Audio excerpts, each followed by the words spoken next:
Thank you, Valley Vision, for setting this up. And two, it's so nice to see so many familiar names across the top. So just to connect virtually, I think, continues to drive all of us every day. I think that touch point is important. So thanks for organizing this.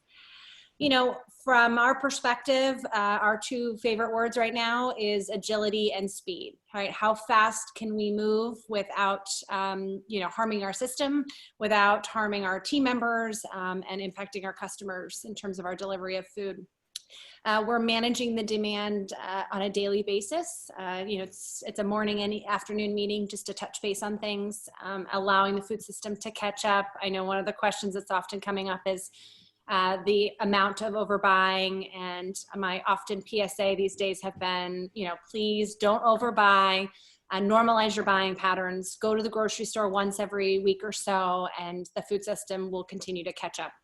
I don't have the magic wand or the answer on where toilet paper is, so I apologize for those that have come on hoping I would have that answer, but it's definitely on a case-by-case scenario. But I would say that some of the biggest challenges, and I think the restaurants are dealing with this as well, is the regulatory side, and having things that maybe were a regulatory burden freed up as quickly as possible. So for example, in some city locations, we have limitations on when our trucks can deliver. All of those have gone quiet and dormant for the time being, so that we're getting, maybe 10 deliveries a day. Even if that's what's necessary. Or how do we handle our bags in the reusable bag conversation with the governor's office? All of those types of things. How do we bring people on fast enough?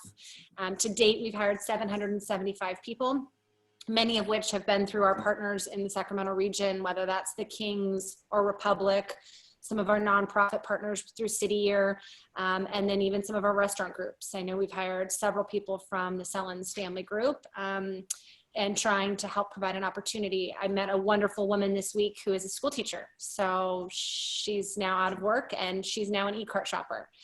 So we're really proud to be able to provide an economic opportunity for those folks that maybe wouldn't have it otherwise.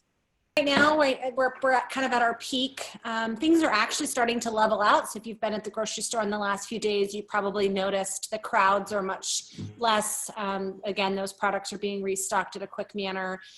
So we still have various positions, but not in terms of the large surge that you saw about a week ago. Kind of concept of agility, I think we've done a really good job. I don't think we've done a great job because when you're working with speed, there's a lot of opportunity for errors. I think the challenge for us has been every day is a little different.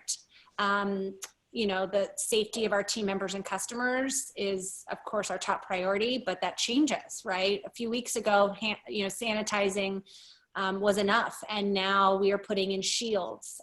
They're kind of a plexiglass that will separate because the 6-foot distance is not available at a check stand. They're just not built for that. There's not enough space around a check stand. With the customer, if you're not comfortable, you can bag your own groceries, but that's definitely a service that we want to provide. So things like that, making sure that our e-commerce system is ready. We're of course comparing ourselves to some competitors, and Walmart and Amazon is having a very hard time keeping up, and they're just shutting off all of their online services. We have been so proud and so lucky to maintain, while it's a longer time frame probably than most would expect or would like. That's shading down every day, but we've maintained a steady pulse on our e-commerce so that we make sure people have options, especially those that are vulnerable from a health perspective, or our senior population that we know is of great need right now. So I think that's probably the biggest, is how do we continue to evolve our operations? We've never done curbside pickup for pharmacy prescriptions. We're doing that now. We're doing delivery in a greater capacity. We're partnering with entities to deliver seniors' homes, meals, all those things. In this great collaboration of Sacramento, as all of us have already described, it's been amazing that people are like, yeah, let me help, let me spread the word, let me deliver those bags for you. I've got a refrigerated truck, all of it. We have our Living Local program, and so that actually allows our farmers to work directly with an individual store. So those relationships are moving through. Our produce actually has not been any of our challenge, which is great. It's really been the canned goods, the items that people really feel like if they got sequestered that they would be utilizing. The other thing, we're continuing to work with the food bank. My biggest fear, that things that keep us up at night, is thinking about 4 weeks from now, when people haven't had a paycheck for 4 weeks, that they won't be able to shop at a Raley's. And so how do we make sure that the food bank is stocked and ready to go? So that partnership's been very important in that conversation around letting the food system keep up. It's so important for our food bank so that we can get them the food as well, right? So if our demand is too significant, it limits the ability that we have to give the food bank the food they need. So they're able to buy through our Food for Families program, where essentially gives them a slush fund to spend in our stores at cost. So that's moving along really nicely. And then, thank you for your nice note. We do have up in Butte County, we invested about $500,000 in supporting a traveling kitchen. And most of it had been initially decided for those schools that were no longer in Paradise, that were in new remote locations that maybe didn't have access to kitchen facilities.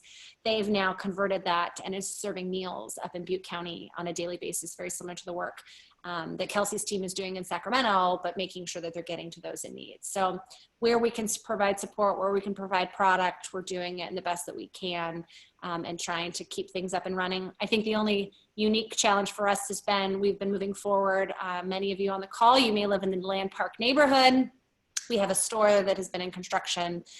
We are moving forward. So we may be operating 2 stores in Land Park just to serve the demand over the next coming weeks. So we're partnering with Produce Express. They've offered to let us use and help us distribute to senior homes. So we've been doing that. We've worked with our friends at Westfield Galleria, and we're gonna have a drop-off location. So it's like a drive-through. They're gonna have all the meals there, and you'll just come through and you'll be able to pay with a credit card and take those home. So we're getting creative in those types of ways. But yes, e-cart delivery is amazing. And it's, you know, the often thing, I know all of us are looking for ways to help. Shop for your parents or grandparents, shop for your neighbor, do those things for them, especially those that we recognize. E-commerce can be hard, but just go pick it up for them. That's what we're recommending.